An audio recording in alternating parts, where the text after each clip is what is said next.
All right, welcome back to another episode of Dr. Schwartz and Mr. Power. I'm your host, Mr. Power. As usual, I'm joined by the Methuselah of muscle, the Highlander of health, the one and only Dr. Alex Schwartz. How's it going? Doing great. You? Not bad, not bad. It's been like super cold here lately, so I don't know. There's that, but it's okay. Yeah. Are you guys getting a lot of snow? No, not really. Just cold. Too cold for snow, Yeah. which doesn't make sense, I think, to people who don't live in like genuinely cold places, but that's a real thing. Okay, so yeah, today we'll be discussing the sad fact that strength, power, speed, and muscle on your body all decline with age sometime after your mid 20s or mid to late 20s. What's worse is that the universe will also eventually succumb to heat death. But we do have good news. The inevitable decline of your body may not be what you think. I can't speak to the heat death of the universe bit because unfortunately I'm not a physicist. So we explain what's happening to your body as you age, what it means for your training and your progress, and what you can do about it. So we'll start with what might seem like a contradictory set of statements. So the first is the decline in performance metrics such as strength, muscle mass, speed, and power all begin to decline somewhere around your late 20s. Second statement is that many people are able to increase their strength, speed, and power well past their 20s. All right, so what's up with that? So to reconcile this apparent contradiction, Dr. Schwartz and Mr. Power will be venturing into the exciting world of multimedia.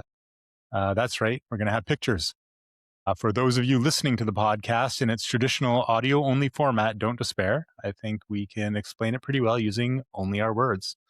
However, if you do want to watch the video, just go to YouTube and you can look for either Praxis Strength and Nutrition, that's our channel, or if you just search Dr. Schwartz and Mr. Power, we in fact do come up. Don't stop at just Dr. Schwartz though, because that's some other loser. I don't even know who he is. Are you sure that's All not right, so don't forget to like and just me subscribe without a if you mustache? haven't already done this. I don't know if he had a mustache. I was just so disgusted to find out that there was another Dr. Schwartz that I didn't even look. I appreciate it. Yeah, no problem, man. I got your back always. So yeah, if you already like and subscribe us, then maybe it's time to share the mellifluous sound of our voices with your friends and family.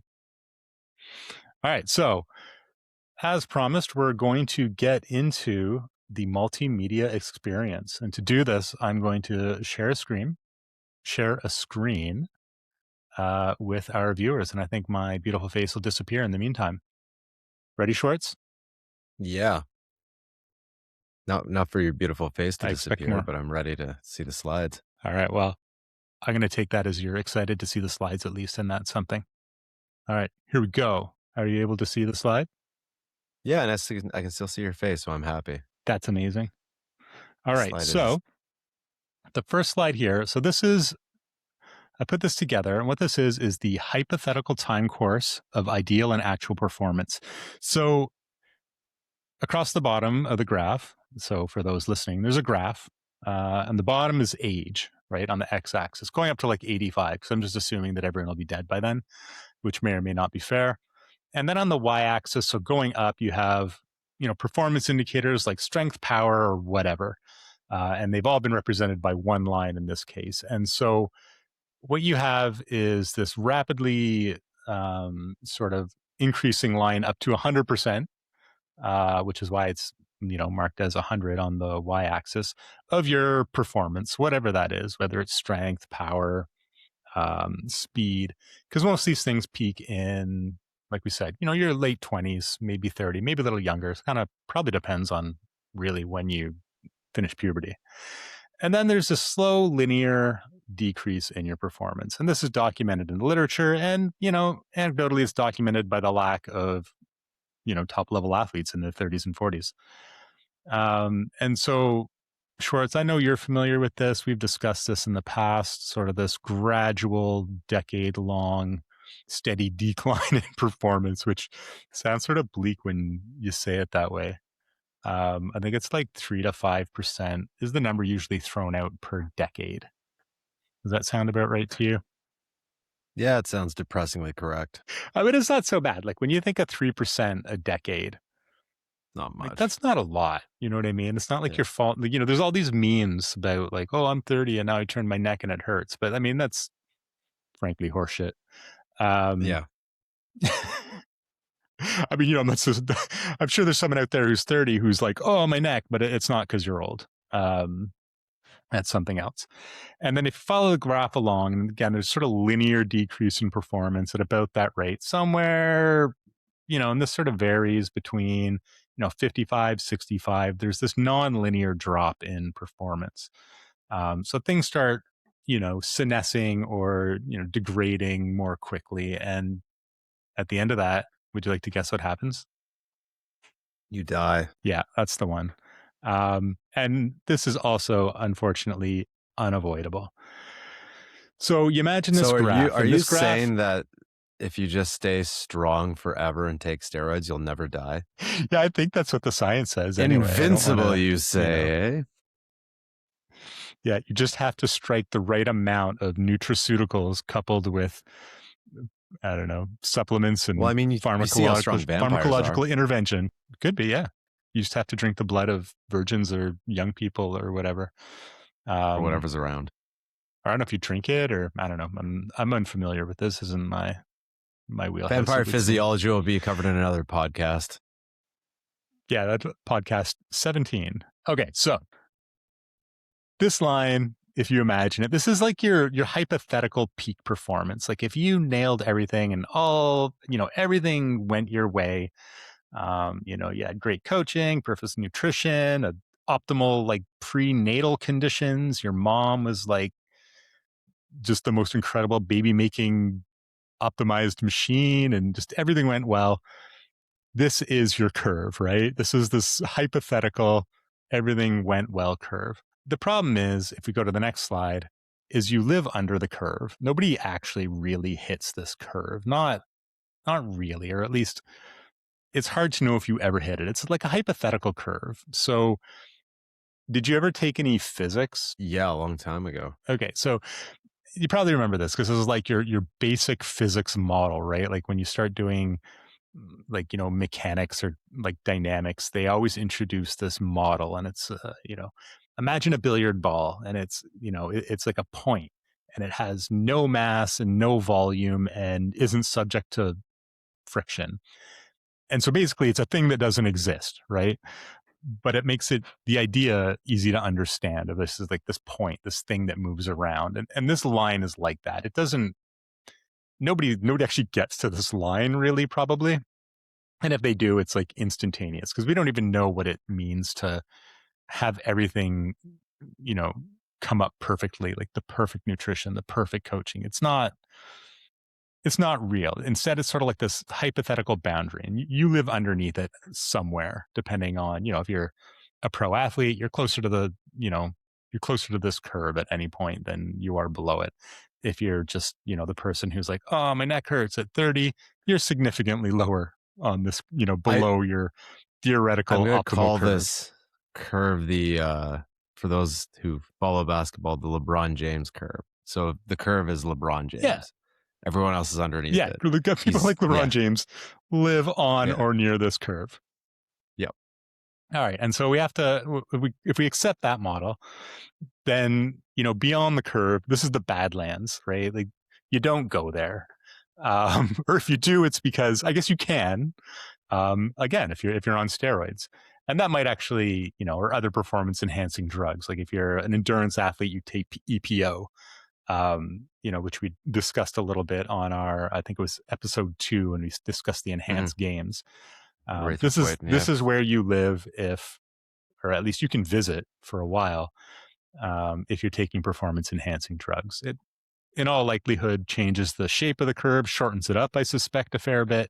So yeah, I came up with this little diagram, and then I thought to myself, this isn't really, the line gives this idea that it's like a super, I guess, discrete line. It's very tidy. So I came with this fuzzy graph of your life, and so the line's probably fuzzier, right? Um, maybe you touch on it. Maybe it's hard to know exactly where it is. Um, and so it looks something like this. Does that still make sense? Right. So it's reminding me a little bit of the Kaplan-Meier survival graphs. And if you just started at like 25, but yeah, this is a little more realistic. Yeah, and then I started Survival of thinking to myself strength. because I started thinking, okay, that's not really realistic. It's probably more like a probabilistic model, right? So then I started getting sort of goofy here. So this graph I call the The unnecessarily colors are nicer. complicated probabilistic. Yeah, Oh, thank you. Well, it's a heat map, yeah, right? yeah. Yeah, so it's the unnecessarily complicated Made a probabilistic heat map. representation It's of your excellent. strength, power, No notes. etc. It's excellent. Uh, no. Um, so yeah, in this case, it's like, there's the closer you get to this line, the closer, the higher your probability of being at like peak performance. Um, you'll notice if you go beyond the line, things are bad. Um, you don't exist there. And below the line, that's not great performance either. But then I thought, the line probably doesn't look like this either. Maybe it's more of the increasingly silly probabilistic representation, which is the current figure, available only to those who decide to watch this on YouTube. And though this is like the where you actually live model. So as you get near the bottom, or it starts turning green. This is, more and more people live down here, and the higher up you get to the line, the less likely you are to be there. And then you pass beyond that, you're on drugs, and then you get really out into this like purpley color, and you're dead. Um, it just doesn't exist. It's not available to you. Anyway, we're not going to do that because that's silly. So let's go back to the first line because I think that's the easiest one to understand. It's just, I was just sort of What like a got on what a this. trip this I has was, been. I know, it was a bit of a digression, but I was having fun. Make a joke about a tangent. I went out on a tangent because, curves. Duh. I'm sure if anyone with a math background watching this is just going to send me hate mail for what's invariably like mistakes about probability and, You you know, so disgusting. I don't know. Exactly. Um, so that notwithstanding, here's our line. And again, the reason we're doing all this is actually, when you understand this, it makes it easy to understand, or to reconcile, what I introduced at the beginning, which is the idea that, you've got this hypothetical peak, and then it's all downhill from there. And then towards the end, the hill gets steeper and steeper, and then you die. Um, the thing is, this model, assumes that you never make any change in your lifestyle, right? And it assumes that you're on, the peak all the time, like you're always doing your best. But in fact, it actually looks like this. And so for those not watching, you're under this line somewhere and you're just like a dot. And I put this dot squarely, in the mid 30s, which I think is when most people start feeling their age a little bit, or recognizing that, I can't do what I could do in my 20s anymore. Or if I can, it's like a lot harder to do. This is partly age, and I think it's also partly like life, right? Yeah. Like mid What do you think? 30s, people Like, are having what kids. They're happens? Yeah. Yeah. Exactly. No, exactly. Go ahead. Like, what's going on in your mid 30s for most Yeah. people, right? Pe- people's careers start going, and they're where their careers are. They usually have to work their asses off to try and get further along. They're trying to start families. The combination of all of these things is going to have an influence on your strength and performance, simply because you can't lift weights or train in sport as much as you could.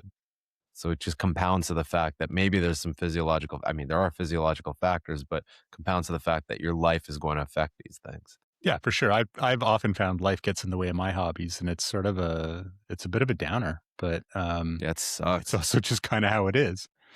So yeah, for those listening, you're on this graph somewhere, but you're not on the line. You're well below it. The line at this point, based on our toy model, potential performance is somewhere, maybe 90 to 85% of your peak, right? But you're down here hovering at like 65%, and that's because you're not a pro athlete, unless you are. And you've got a life. You've got maybe a spouse or a long term relationship, or you're looking for that, or you've got that, and work is again mid 30s. It's in a lot of people's careers are, pretty demanding. You're trying to sort of advance your career. You're putting in extra hours maybe, or just the regular, you're not advancing career, just life's a grind in that age. There's a lot of work. The important thing here is that, sorry, I jumped ahead. So the important thing here is that you're well below the line, but you've still sort of got this space under the curve where you can work. And this is where I think people misunderstand this like steady decay from 30 onwards. That's assuming you were at your peak at, you know, 28, 30, but most people aren't, right? So if you're here at 35 and you're at your, 65% of your maximum aptitude at whatever it is, if you undertake a lifestyle change, or if, you're able to, you can still move up. Like, you can't escape the curve. It's like the event It's a horizon of a ceiling. black hole. You've got to stay It's just under a it. moving Yeah, it's a ceiling, but ceiling. you're well below the ceiling all the And time. yeah, the ceiling's dropping, but that's okay. It's a 10-foot ceiling and you're only like Yeah. 5'10" or, 5'6". So, you're okay for a while. So you can, I don't know, stack books and stand on them. And so let's say you're it's too far with an analogy. It's not helpful, right? Like, when it stops being Is that how you analogous got to stronger? anything, You just it's, stack books and stand on them now? I'm so confused. I think so. Yeah. I Yeah. got to get those, what are the heel inserts, right? Like the lifts inside your shoes, I knew it. I knew it. the Tom, That's the the Tom secret. Cruise shoes. Sweet. So yeah, you can, like, you're at 35 and you're like, okay, no, this is it. My kids they're in school now. I got a little bit extra time. I gotta, get my shit together and get back to the gym or get back to running or whatever it is you did, right? I'm gonna rein my diet into, because maybe just eating takeout all the time is like not a great long-term strategy.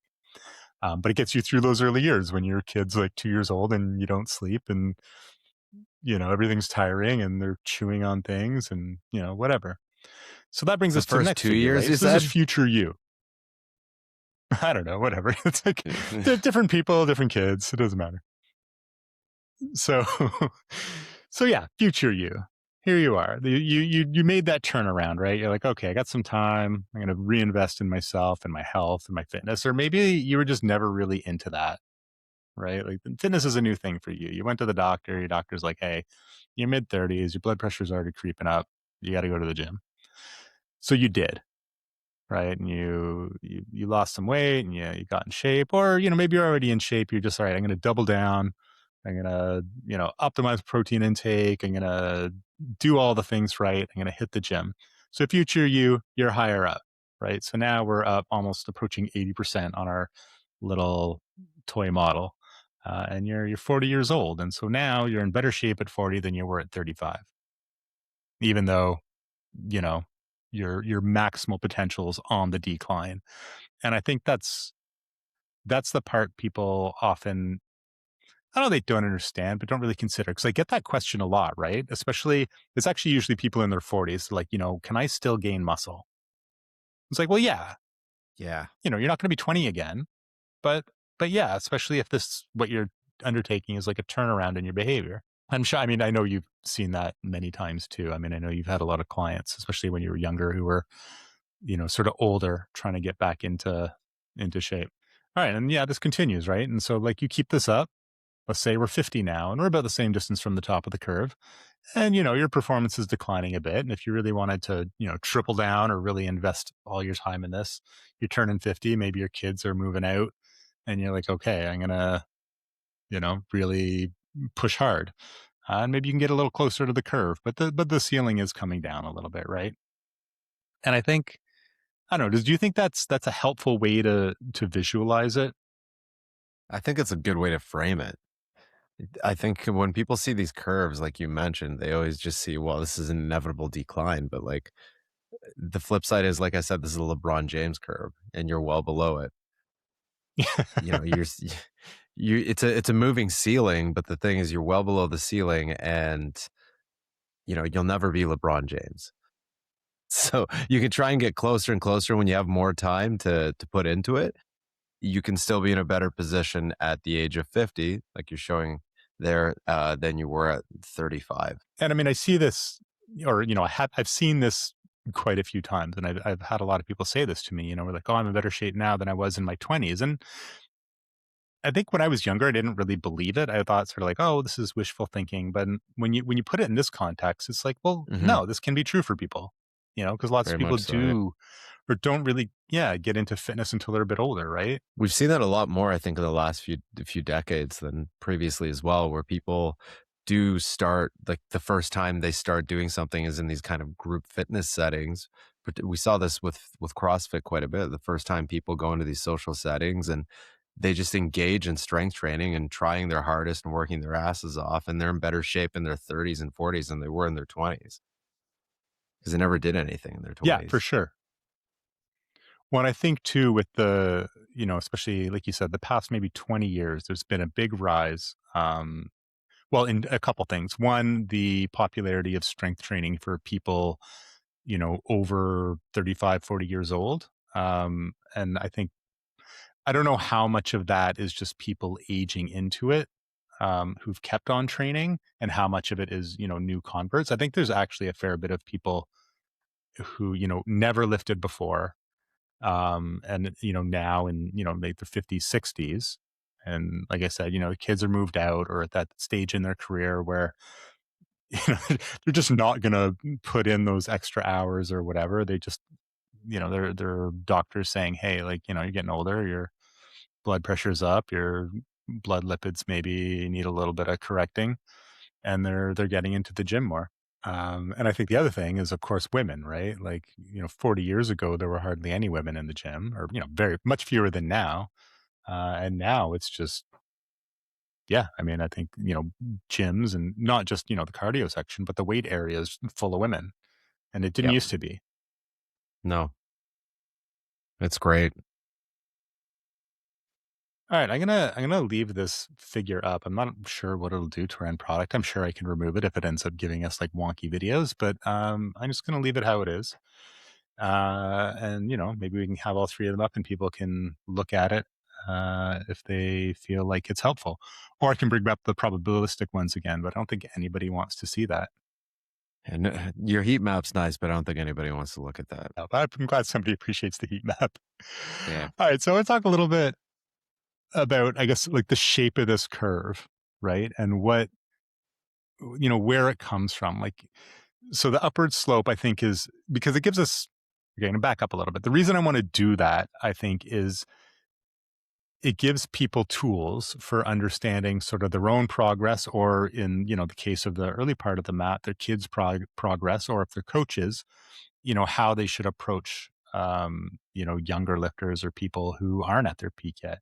And then how do you, address people who are older? And, are there meaningful differences? And yeah.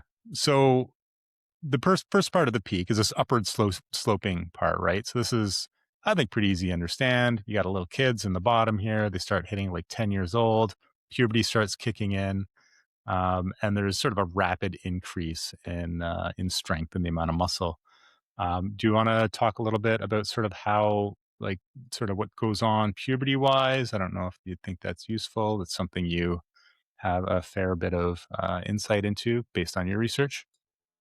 I mean, without having to get into the details of it, you're getting stronger, you're getting bigger, your muscles are growing, a lot of maturation, hormonal changes. We see that with men and women who are boys and girls. Um, and yeah, basically it's just a time of rapid growth. So it's sort of inevitable, assuming that you're going through normal progression of puberty. Um, you're you that's part of the peak. Now, as we talked about in episode 10, introducing kids to lifting can help that. The idea that with this, and I look at this curve that you've made, um, I kind of look at it the same way as I look at it when I've explained to clients about osteoporosis and bone density. It's sort of the same thing where the goal is to try and do whatever you can to get that peak, your peak as high as possible, your potential as high as possible. And get as close, in this case, get as close to that ceiling because there is that ceiling there that you have in there. Sorry, I minimize it a little bit, but around your 20s, where there's that top end, the highest it could potentially ever be. And the goal is to kind of get it as high as possible to that. obviously to that, but that would be there's a lot of factors that go into there that you can't control as well, like genetics. And you can do that. One thing would be lifting, introducing it at an early age. Uh, Nutrition plays a huge factor into that. So prenatal conditions, like things you can't even control, breastfeeding, kids who are breastfed would have more of an advantage here long term in terms of nutrition. Uh, Early nutrition status, avoiding obesity and avoiding underfeeding, kind of in the same token. Um, you could also, if you want to get annoying, you can make an argument that your mom's prenatal conditions are where this starts, because that's, it's thanks, mom. That's where the first epigenetic information gets written into her developing ova. But again, that's ridiculous, and there's a lot of other huge factors that come into play here. And training history is a big one, as we discussed with previous episodes on kids and specialization, diverse experiences. It was episode 13. I have written here in the notes. Diverse experiences with training, so not just trying to specialize in one thing, but we see that there's an advantage to kids getting experience with all sorts of different sports and activities and strength training, as well as moving around and getting all of that, and that can come into play for helping you hit your ceiling. Yeah, no, I think that captures it pretty well, right? And it also dovetails into what defines or what contributes to your distance from the curve. Like where you actually live if you're not, LeBron James or someone similar who's just seems to be, remains at the top of their curve for an unusual amount of time. Um, and so in short, I guess it's the whole rest of your life which we alluded to, right? Like this is the curve where you don't get sick. You don't get major injuries. Your nutrition was somehow spot on where you got just enough of everything, but not too much. Um, you had no major, childhood diseases or infections or illnesses that might have had a long-term impact. You weren't stupid enough to not be vaccinated. And yeah, so those are all the things that basically define how far you're going to be from this curve. And then that again, that sort of persists through your life, right? What comes to mind, or what first came to mind for me when developing this little figure and this episode was night shift workers, right? So there's tons of data out there now, a lot of it in nurses because they work just often ridiculous hours, right? Are very unpredictable, where they'll work a while during the day or they'll work a while at night, or often they'll have a week where they work both evenings or sorry, overnight and during the day. And one of the athletes that we coach in the weightlifting club is a nurse, and those were his hours for ages. And recently he switched away from doing that. Um, and it's been demonstrated repeatedly that this is really bad for your health. Yeah, we're not Nurse or nocturnal. people who work night. Yeah, it turns out we're Yeah, definitely not. And even yeah. more than that, we're not whatever you call people with no schedule at all, like just switching back and forth between nocturnal and diurnal. Maybe there's a name for that. I don't know. But yeah, they have, higher incidence of diabetes and obesity and metabolic syndrome. And I think even some cancers. I would want to double check that. Don't repeat that to people. But it's not good for your health. And again, that would push you farther down on this curve. And these are all, I hope people notice more or less, or by and large, these are avoidable things. These are modifiable, right? Other than, of course, getting an injury when you're a kid, or, if you have some infection, it's unavoidable. Or if your And parents are that's, idiots again, and they don't get you vaccinated, yeah, no, there's that too. I don't know if we're going to get like canceled. That's going to make us like really popular saying that, but I don't care either way. Not whatever, alone it. whatever. Science. Exactly. Yeah. All right, so that's how we get to our peak, and that's sort of what defines the gap between where the peak, the theoretical peak is, and where we actually most of us spend our lives, which is well below that peak. All right, so that brings us to the gentle downward sloping phase. This is the non-catastrophic end of your not catastrophic, but the more linear decline as we gently senesce towards our mid 50s to 60s. And yeah, so this is where a lot of where it's all downhill from here, literally. But it doesn't have to be terrible. But it might be interesting to know why this happens, or what specifically happens. So you mentioned the bone loss, and that that's something that peaks relatively early, and the same is true of muscle. I don't know if you have anything to say about that, or if you want me to take that, but Yeah, you can take it's a that. similar story. All right. Well, I Mhm. mean, basically, it's just what you said, right? So your peak muscle mass, and not everyone will agree with this, but we'll get to that because I think it's just an artifact of where people start on this curve. But your peak ability to hold muscle and to hold bone are both around the same time. And in fact, the amount of bone you hold or you end up, the density of your bones is, the major modifiable thing is your activity. And, if you're strength training and you're adding muscle, it's the same process that's increasing your bone density. And these things are linked, inextricably so. And you want to get them reasonably high, right? People say as high as possible, but not everybody wants to be as muscular as possible. And I think that's fine. I don't even think that's necessary. Um, but those two are linked things. So that there's again, assuming you're at your peak, there's a steady but slow decline in both bone and mineral density, and muscle density and muscle total amount of muscle. And I say muscle density because the nature often of the muscle changes. It's not just that your muscles shrink; they get laid down within them or infused with, I guess, fatty tissue, scar tissue, connective tissue. And this happens, again, slowly as you age. So the muscle might not look as big, or, might not look like it's shrinking, but the quality of the muscle can decrease over time. Again, slowly, but Do you do we know anything inextricably. about, what kind of mitochondrial changes might occur in the muscle? Mitochondrial changes. So, I mean, are they just yeah, not I as wouldn't good speak at to, doing stuff? I mean, typically, mitochondrial density or content in the cells, in your muscle cells, tends to track with, sort of the amount of aerobic work you do.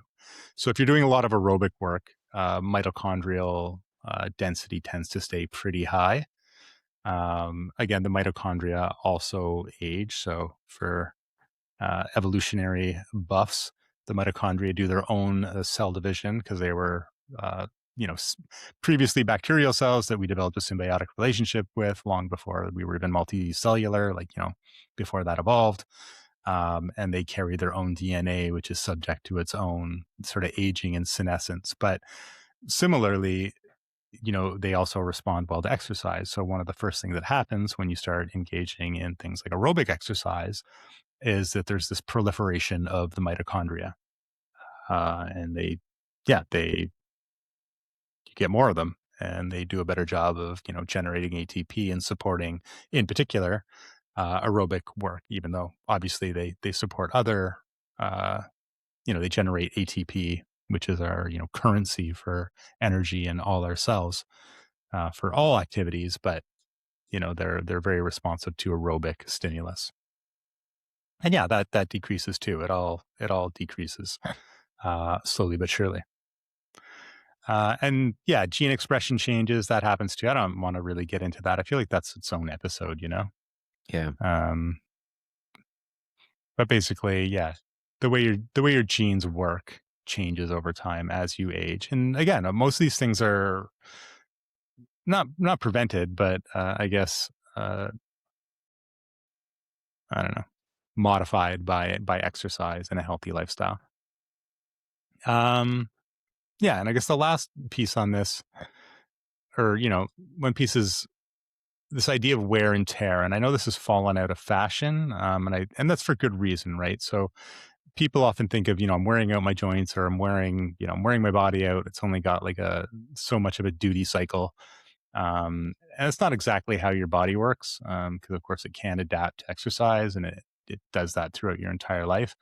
But that I feel like people have sort of thrown the baby out with the bathwater on this, and wear and tear does happen. You do get injuries, like if you tear a muscle, which I know you did last year. Was it last year? Was it? Maybe, yeah, like last year and a half ago. Yeah, Yeah, you tore your I've had, pec, and yeah, it sucks. Just have to yeah, adapt now. it Yeah, sounds like a it's suck. yeah, And it does heal, but there's when you get a major tear like that, you also end up with scar tissue, and scar tissue does remodel over the course of your life, but it's never going to be gone. Like your muscle's not going to be 100%. Similarly, you get cross-linking between collagen and elastin proteins and tendons and ligaments, and so they become um, they lose the physical properties that make them optimal over time.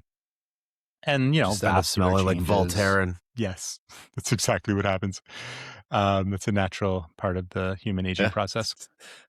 just smelling like Voltaren all the time. Oh man. And so, yeah, this at the end of the day, this all comes down to cell division's imperfect, DNA repair is imperfect.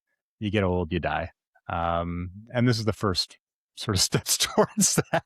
I don't sound depressing, but the cell division isn't perfect, and with each cell division, things aren't fixed exactly perfectly the way they were the first time, and you can't fix all those cross-linked proteins properly, and your body lays down scar tissue when you get hurt, and these things all just it's slow, but it keeps happening.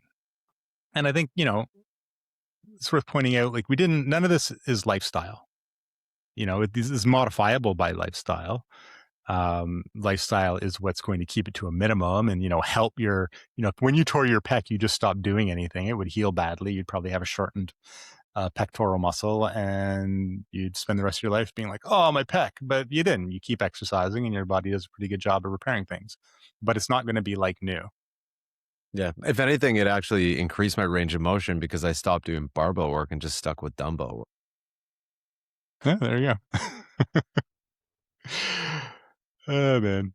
Okay, and then you get your 50s and 60s, and somewhere things start to accelerate, right? And I don't. The data on this is less good, and I think that's because I think we have fewer people who've sort of kept active their whole life, um, as well. Actually, maybe that's not it. I suspect what it is that all the things that contribute to when this is going to happen are going to vary from person to person. And so when this age starts, statistically, it's going to be noisier. Like when you get to that age where your body's just kind of, you know, accelerating the decline is going to vary. And, the farther you are from the starting point, the more variance there's going to be. But it seems to generally be around somewhere in your 50s and 60s, not 30, um, where things start to actually, you can legit be like, oh, my age, and people can't be like, well, actually, you should just been more active or whatever snarky like Thanks. 30-year-old influencer. Yeah. I love it. All right, so do you have anything to add there? Like any thoughts on sort of that process? No, no, I think that that sums it up really nicely. I keep thinking about the things that I do to modify exercise to just stay active and try and get as strong as possible, given the constraints that I have. Both, there's physical constraints, not like terrible physical constraints, but there's wear and tear, as you said, and that is a real thing. Especially if you've been doing any kind of higher level sport for a long time in your 20s, you feel it. There's some things I'm more fortunate about, but my knees are still relatively intact somehow. And then other things just kind of suck sometimes, and you just deal with it and adapt. But the thing is to not let this bog you down in any way, shape, or form, or use this as sort of a guiding light to say, well, everything sucks now, so what's the point? It's the contrary, really. Your seal, like, and I keep wanting to reiterate this point that you've brought forward, but your ceiling's lowering, but your ceiling's so high still, regardless of where you are down this curve of age. Yeah, I think that's I don't want it to be a depressing curve. I want it to be like an Yeah. aspirational curve, right? Like Yeah, if you're exactly. below the curve, don't view it as, like, oh, I'm below the curve, I suck. Instead, look at it and be like, okay, well, there's space to grow here. right? Like I Yeah. can close that If gap anything, at it's least closer somewhat. now. Yeah, it's closer now. Yeah, now it's easier to get. I can get to There you go. It's easier. that. Yeah. Yeah, perfect. Yeah. That's definitely how it works. But yeah, no, I have the same thing, right? Like there's the injuries. So for me, the main thing's my ankle, right? Like I've broken my right ankle several times. And it turns out you can only do that so many times before there's sort of irreparable harm. And, you know, I've got some arthritis in that ankle and it can be pretty uncomfortable at times. And so, you know, I do a lot of modifying of my training to account for that. Like I have essentially almost no dorsiflexion, so I can't pull my toes or, you know, I can't pull my ankle up towards my knee, really beyond just standing up straight. And that's just how it is. So it gives me like a bit of a twist when I sit down in a squat position or whatever, right? And you just work around it. You just have to accept it instead of being like, okay, well, I can't do these things. It sucks. Just be like, well, I'm just going to do them how I can, and that's okay. Um, okay, so I kind of want to go on a bit of a tangent here because this starts touching on, you know, the longevity stuff, and the whole longevity field really sticks in my craw. Because is it But because I promise it's I'll total bring it. bullshit or Well, yeah, because it's not a real thing, right? Like it's not no? a discrete field, um, but yeah, I get like again, I couldn't help it while coming up with this, and so I'm gonna do this. And if we lose listeners, I apologize. But you know, something you hear a lot, and you see it in, you know, these, you know, glib Instagram posts about like, oh, you know, age doesn't matter, or um, some version that I've heard often from stupid, like again, not real scientist longevity so-called experts, is this idea that there's no biological reason that we have to age, right? Um, Such dog have you shit. heard that? I It is dog shit. I just like honestly, if I hear something like that, my ears close, and I'm like, this is bonkers.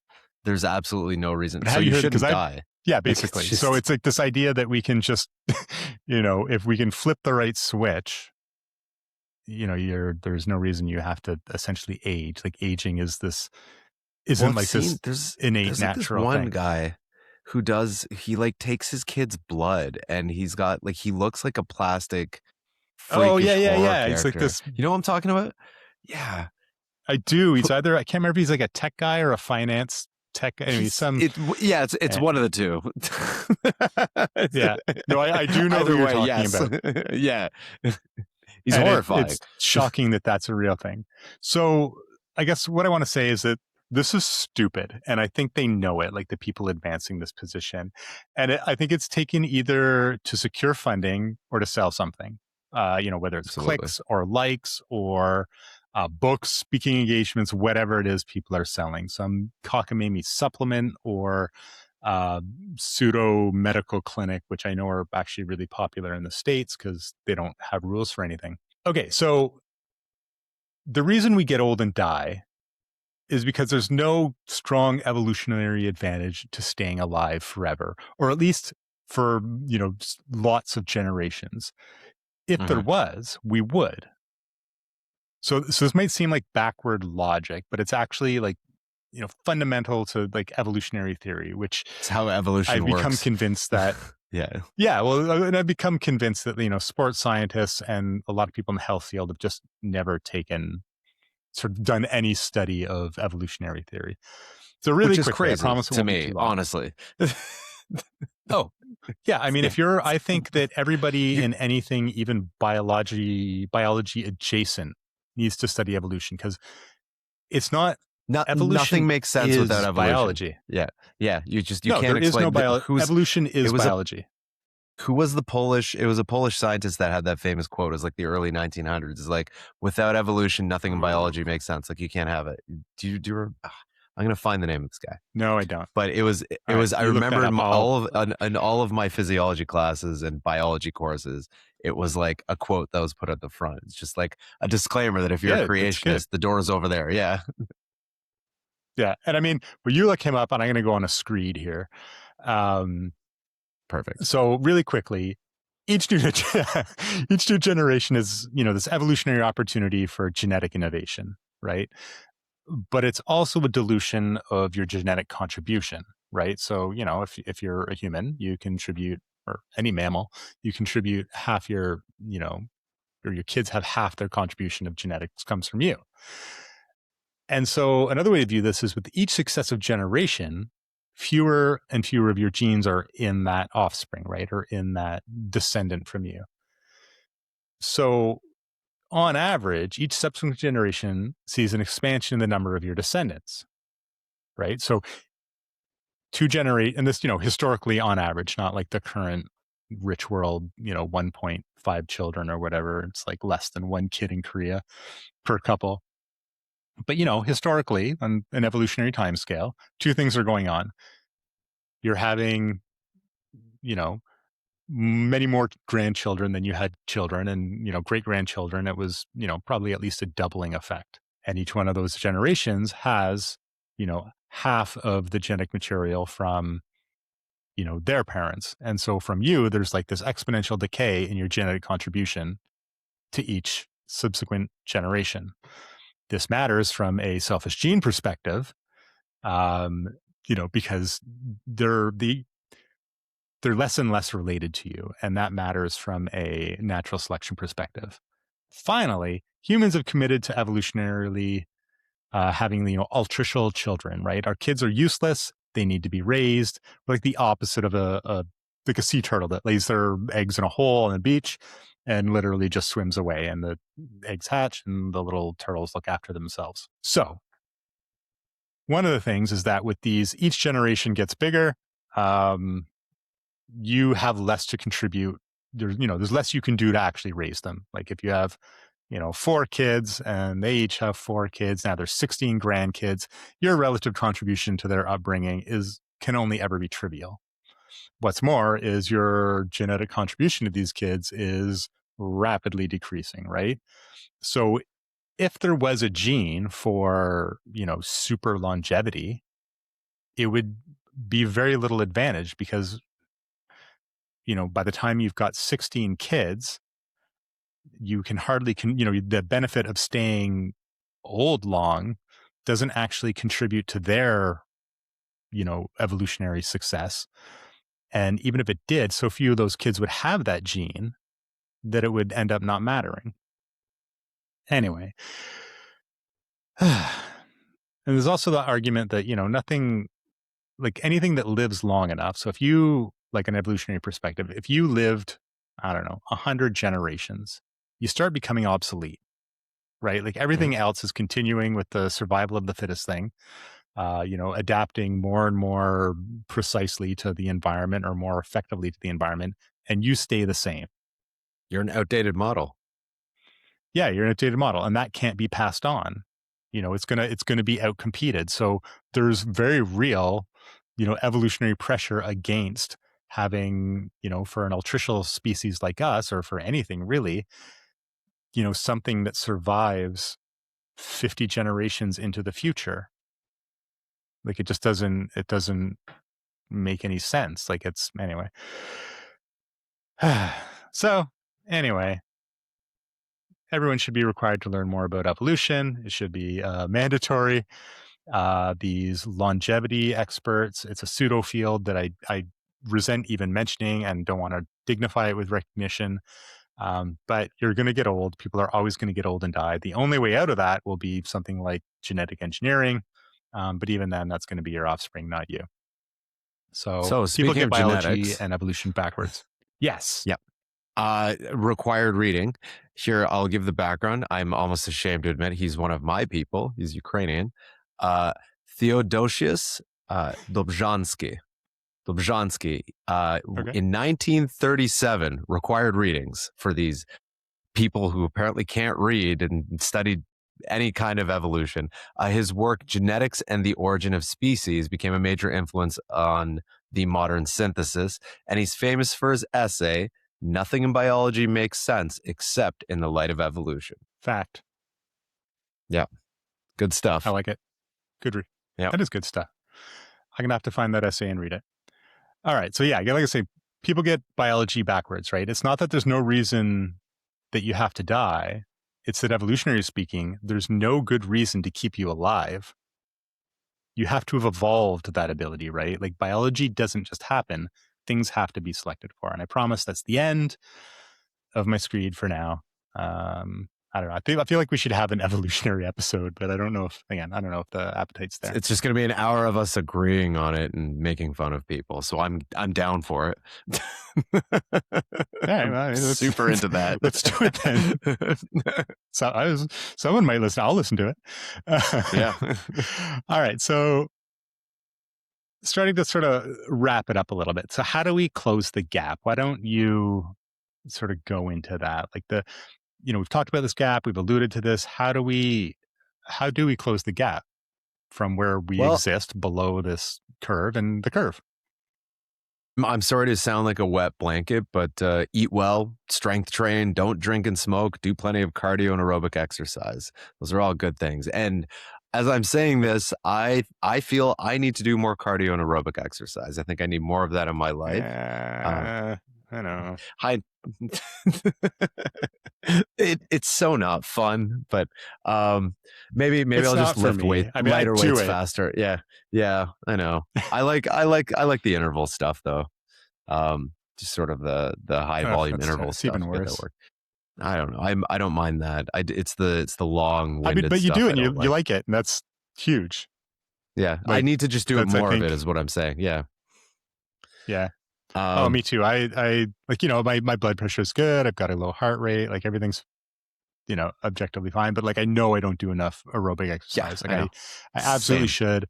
I struggle with it out of boredom more than anything. I don't love it. I can't run because my aforementioned ankle, like that's just can't happen. So I ride a bike, but of course I live somewhere where it's, actually winter 6 months a year, not like the rest of Canada, which claims that, and it's nonsense. But we up here in the Arctic, winter's really long. So getting out on the bike, which is something I can do, is not something I can do for a great part of the year. And Yeah. even if I could, I'm Yeah. not, like, it was minus 44 last weekend. I'm not riding a bike at minus 44. Anyway, sorry. If anything, Aerobic work. You got to do it. well, the thing with Canada, the other Canadians, the ones that say they have a real winter like ours, which if anything, it just means you can get more cardio. Like I've knocked off a ton of cardio this winter because we have a crazy amount of snow, and it is real cardio. I just make sure I squat. I'm pushing things. You make it fun. That's what I did, and it's been great. Good. Did you know that So there's that being actually said, real data on the incidence of people dropping dead shoveling snow is actually higher? It's not fully yes, understood why. We should do something on that. uh, So, if you yeah, don't do a lot of cardio, what maybe take it easy on the shoveling. I have a client in his 60s, and every winter he would say after the first snow shovel, he's like, "All right, well, I made it past the first one." He's a physician. I made it past the first one, so I should be good this year. Nice.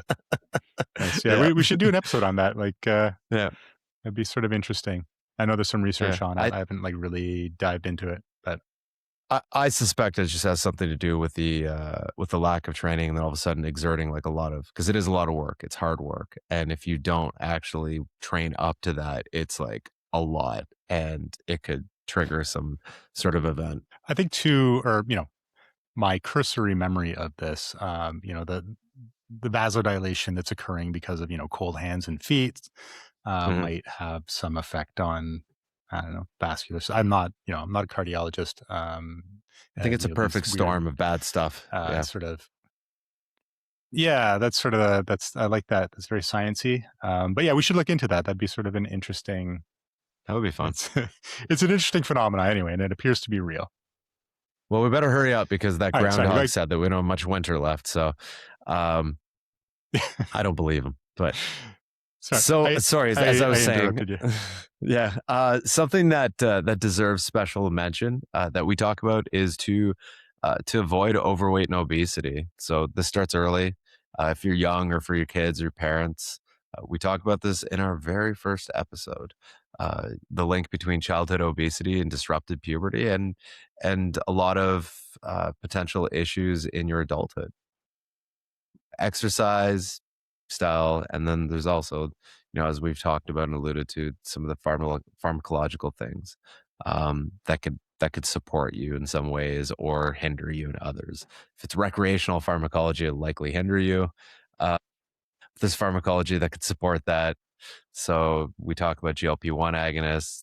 We also talk about obviously anabolic steroids too. Those could affect um, that downward sloping phase or closing the gap rather, affecting that. So I why would don't you tell us about things that we don't agree with? Yeah, sure. So some of the stuff again, because there is a lot of horse shit out there on especially the longevity stuff, right? Like and a lot of it's like I want it to be true, right? It's wishful thinking. I wish age didn't matter. Like age is just a number. So I guess that's the first one we disagree with. When people say age is just a number, and it's like, yeah, it's the number counting down till you die.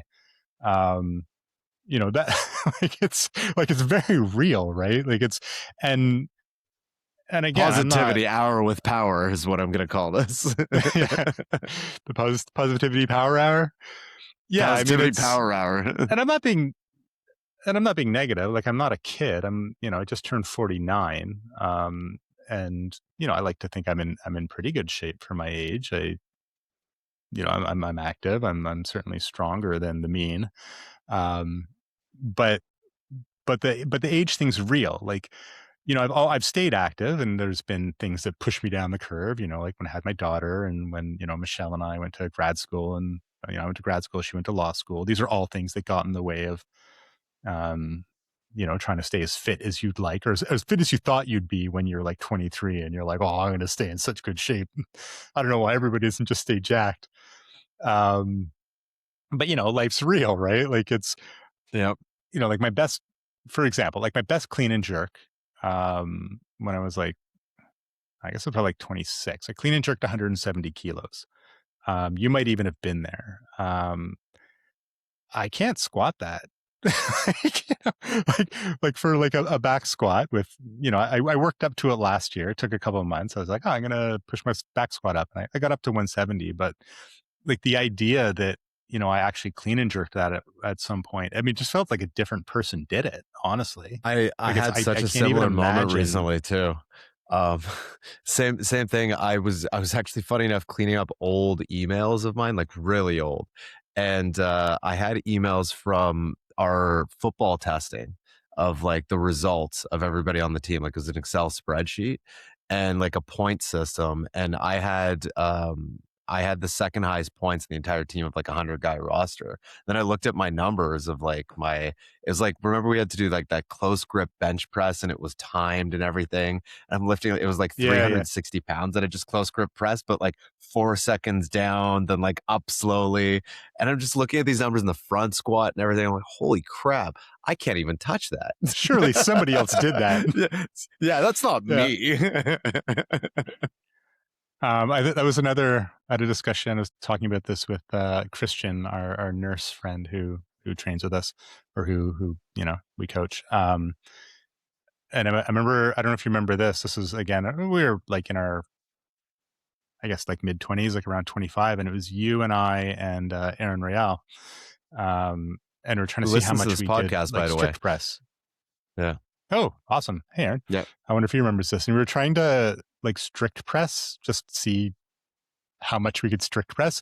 And I think a strict press like an overhead, so like a military press for people that don't use that term. I think I strict pressed like 100 kilos or something, which Yeah. again, I don't even know how that happened. But so yeah, age is not just a number. That said, you know, your history contributes more to how you feel at any age than a lot of people realize, right? Like just because you're 40 or 50 or 60 doesn't mean you have to feel, run down and destroyed. Like you're not going to feel like you're 20, but if you stay active, or you commit to getting more active, and look after your health, you can actually feel surprisingly good and perform surprisingly well. So yeah.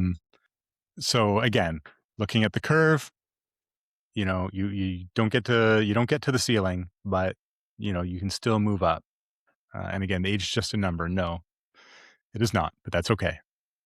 And sort of related to that is this idea, and you see this a lot. Oh, you can turn back the clock. You can reduce your biological age, and I think that's the wrong way to look at it. Again, if you look at our curve, the arrow of time goes in one direction. You don't get to turn back the clock, but you can push up towards the push up towards the ceiling. All right, so this one gets a little more technical, and so something that you hear, especially in powerlifting circles, and I know I think where this comes from is, have you seen Open Powerlifting? It's like this online database where they've essentially curated. It's a neat project actually. So they've curated all these different results from thousands of competitions from different powerlifting federations over I don't know what time period, but basically everything they can find. Right. So it goes back quite a ways, men and women, all the age groups they can find. And it's pretty interesting. And so a few researchers have gone through this data and done regressions on it. I know recently, I haven't read the paper yet, but someone trained a machine learning model on it to try to come up with a predictive model for progress in powerlifting. Cool stuff. Interesting project. That is And one interesting. of the Yeah. results of this is that I'll send you the link. So one of the interesting things is that people can get strong for a long time. Like the trajectory of strength increases is longer than you would think. And so a lot of people I've heard um, sort of extrapolate on this and say, oh, well, you can keep getting stronger for longer than, speed fades in your late 20s, but strength doesn't. I don't actually think this is true. I disagree. I think what's actually happening is that there's a bit of an age bias in this data set.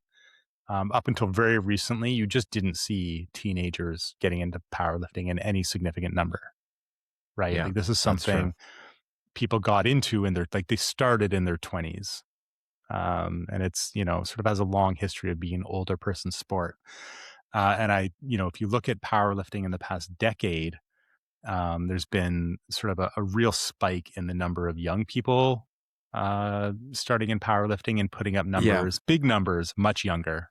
Right. And I think what's going on is that powerlifting's had a moment, especially now that it's not all just like, in like squat suits and like the gear assisted powerlifting, which is weird and hard to understand.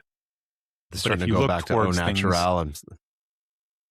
yeah, and it's which honestly I think is good. Like I don't know what it cooler. means to Yeah. bench 600 pounds in a bench shirt, and I don't think But anybody does. Like 500 it's pounds raw is crazy strong.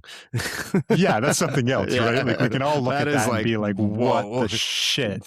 Yeah. So so I think that's good. It powerlifting was always or used to be something I really sort of looked down my nose at because it was just like, what are they even doing? Right. Especially in like, peak West Side days where guys are doing the splits and doing like this half good morning and they're like, oh, I squatted 1,200 pounds in a squat suit. And Whatever it's that like, I was. don't know what Yeah. any of this yeah, like what does this even mean? I don't know. Well, and But much again, not much to that saying, as well. With where it would my what me what I hold near and dear, throwing is the same thing. Where I think a lot of it, particularly with like not so much with shot, but even shot. I remember for the longest time, sort of seeing it was like it seemed like a lot of athletes were peaking in their 30s, but I think part of that was this age bias where athletes were going into the sport, particularly with hammer, where nobody throws it until they get into their like 20s typically. But we're seeing it happening at a younger age, and we saw the most recent results with world championships. These athletes are younger. The both men's and women's hammer throwers are young. And Canadians too, funny enough, which I never thought I'd ever live to see. But they're both quite young, and it could potentially maybe have another decade in the sport of possibly breaking world records or not. Maybe they'll just break down earlier, so we don't know. But we are seeing that with or throwing as well. more young people get into it and challenge them, right? Which I Yeah, think is like if absolutely. it does grow in popularity and you get people learning it younger, you would expect them peaking in their 20s. But I I think the think I other think thing with weightlifting is probably the throws, go. yeah, sorry, I think one of the other things with throws is that the weights don't change. So there's an argument to be made that potentially there's technical aspects and technical mastery of it as well that take a little more time. And if the weight's constantly consistent, then strength might not be as much of an issue as it would be in like weightlifting. Well, it's a peak power output event, right? And so you would expect Hmm. it to actually follow that trajectory where the peak is in the 20s. Um, But I mean, throwers, especially, hammer and shot put, like they are very strong. Like Yes. if Yeah, anyone yeah, it's isn't not familiar, just look up YouTube videos on throwers doing, weightlifting exercises, and they will just move around incredible weight with sometimes really dodgy technique, and they're just very there's powerful. just it There's doesn't no matter. Yeah, shortage they're of just strength so there. strong. Yeah, like but I think actually Olympic weightlifting probably would be what I would hold out as the biggest sort of evidence against this idea that you peak in strength in your 30s or 40s, which I've actually argued with people about. I mean, not a lot of people, but there are people out there who definitely think that. And just because weightlifting is sort of the most established strength sport internationally and has the longest history of, like, barbell sport or whatever you want to call it, the longest history of young people starting at it, right? Like there's all over the world, people start weightlifting in their teens It's also in the a way that easiest way to you measure haven't really strength. seen in.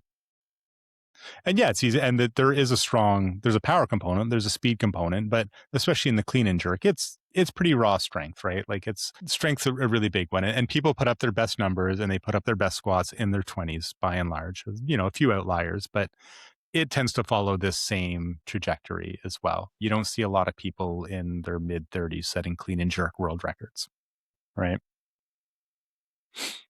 So yeah, I don't agree with that. I don't agree that, strength peaks significantly later, like in the, late 30s, early 40s, which is something I've heard. I don't think it's a super popular postulate, but it's definitely out there.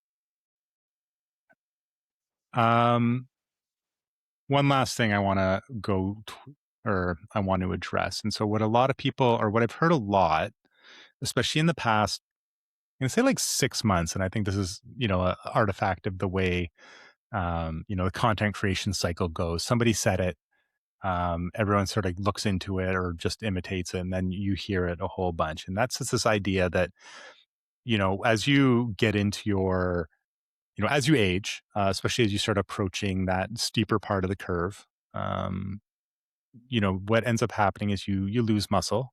Muscles shrink, you get like denervation, so loss of like neural input into particularly fast twitch fibers, and that most of the shrinking in the muscle, and the loss of function is in fast twitch fibers. And so you should train with a bias towards, recruiting fast twitch fibers, like doing explosive movements, and this sort of thing towards the end of life. And I think, like, I don't think there's anything wrong with that, but I don't think it's necessary either. So, for instance, so the loss of the fast twitch fibers, which are characterized by, their greater shortening velocity, would certainly suggest that in order to, retain your function, that you should train quickly. But shortening velocity of the muscle as a whole is also affected just by regular muscle hypertrophy. I'm going to explain this the best I can, just in without any images or figures. So the first part is that, even if you increase the strength of your slow twitch fibers, um, they're more than fast enough to, elicit a trip reflex, for instance. So there's a reflex arc in your lower spine where, if you trip on something, you automatically put out your foot so that you don't fall on your face.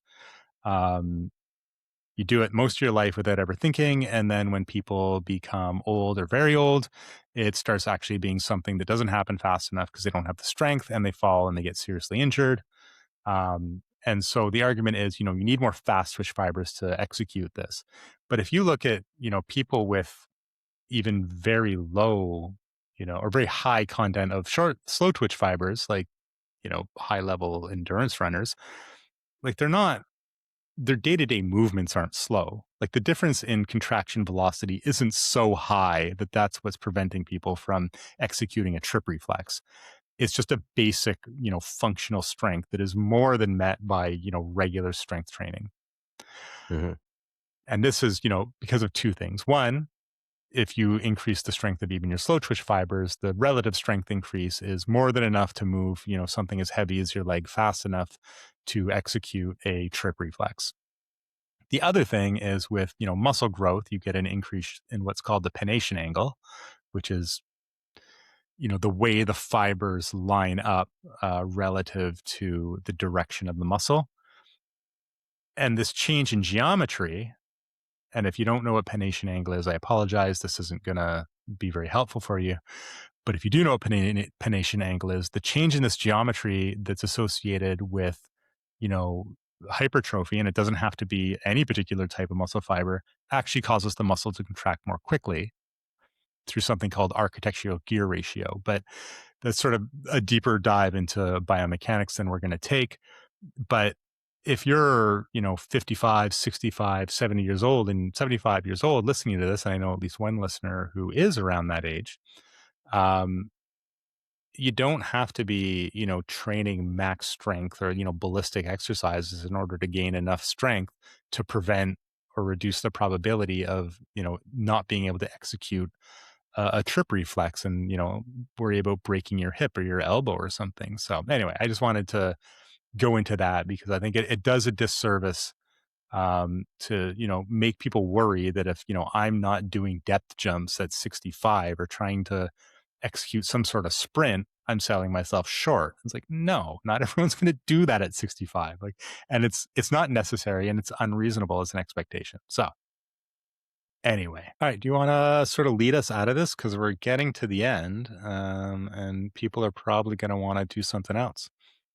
Yeah. So the takeaways that we have here are that your theoretical peak is in your 20s somewhere, probably depending on when you finish puberty. Uh, but that doesn't mean that your 20s is where you'll actually peak. So the 20s peak model assumes that your lifestyle doesn't change at all.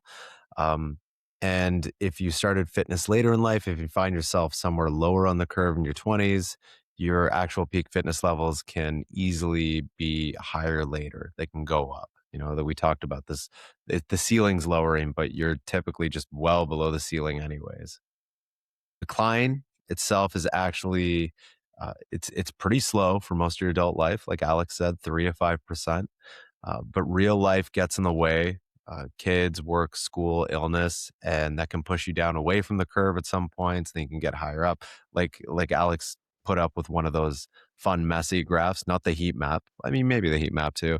Heat These map's things aren't awesome. a perfect line. The heat map's awesome. I like the heat map, but the colors are very Thank you. nice. It was very 80s. It gave me a very 80s vibe. Now you can always try to push your way back up, and that's kind of the whole point of those sweet curves that Alex made. And there's more tools than ever to do that, including GLP-1 drugs, as we've talked about before. And again, as our takeaway always is, and to stay optimistic, have fun. Just make sure you're having fun doing it, because this is a lifetime journey. It's not about longevity or all that BS that you're hearing influencers peddle. It's about you, and it's about enjoying your wellness journey throughout life. Well, if you're not having fun, like, let's be realistic, you're not going to do it, or you're not going to No, stick with not it, at all. right? Like, you do it for a No. while, but no, nobody begrudgingly went to the gym for 30 years, right? I mean, I don't know anyone who begrudgingly went to. I'm sure there's somebody, because there's Yeah. always somebody, right? But Yeah. um, if you're that person, then we send us your hate mail. All right, so I think that's it. Yeah, again, like, subscribe, do all the cool stuff. Share this with your friends. Blast it in your car stereo while driving with the windows down. People want it. They need With it. white snake blaring. Um, yeah, White Snake blaring, and then this played over that. 2 tracks. Do it. Okay, and Hell with yeah. that, have a great night, everybody. Take care.